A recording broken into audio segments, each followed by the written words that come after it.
Just wanted to do a real quick product update review of the new Carlyle toolbox that I picked up from NAPA about a month or two ago. So this is a 54-inch Carlyle box. There's not a lot of information on Carlyle toolboxes out there, and I see some discussion on forums wondering what they're like.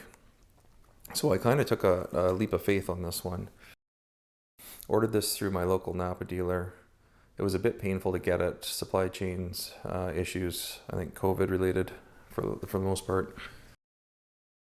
But you know, once I got it, I was actually pleasantly surprised. It's quite nice. You know, the price puts this in line with a little bit over some what the big box stores have, the Husky line, the Craftsman ones, Milwaukee. I think this is better in a lot of ways. One, it's heavier duty construction than some of those. Two, and the really big thing for me is that it's 24 inches deep. And so the amount of volume you get is considerably more for tool storage. Ball bearing door slides, no soft close. That's okay in general. 54 inches wide. They do make a bunch of different sizes. And I guess one of the big things here is that this is, I believe anyway, and I haven't really been able to confirm this to this point, but I believe that it's a rebranded Homac toolbox. And so if you're familiar with Homac, you know that they're fairly good and have a good reputation and so on. I think this is all 18 gauge construction, but you can see the volume. Like, this is really where these win over the big box store ones, is that you get 24 inches deep. And a lot of drawers, right? And so the drawer count is an important factor for me as well. So yeah, shipping came on a pallet.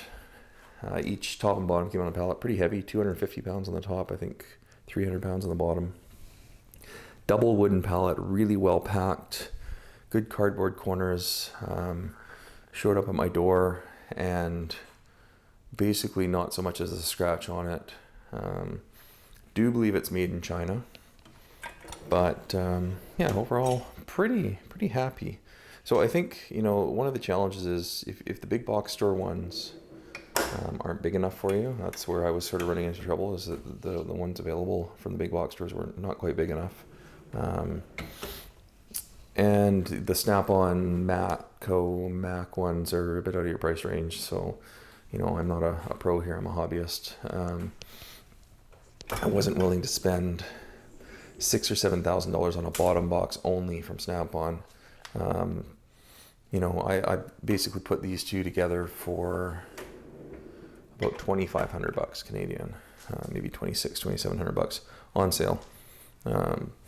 They make up to a 72-inch version, I believe. This is the 54, which I found was the sweet spot between size and overall volume and price.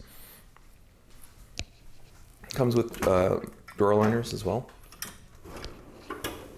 You know, Carlyle branded NAPA ones.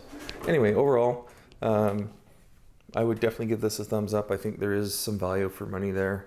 It's not quite a Snap-on box from a quality perspective, but it's also 1/3, 1/4 the price overall. So recommend you check it out. It's one of the big challenges, I guess, is trying to put your hands on one.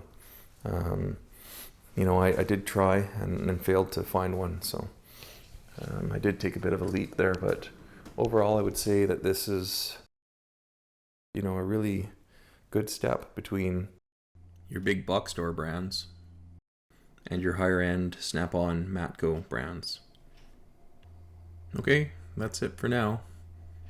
Take care and we'll see you later.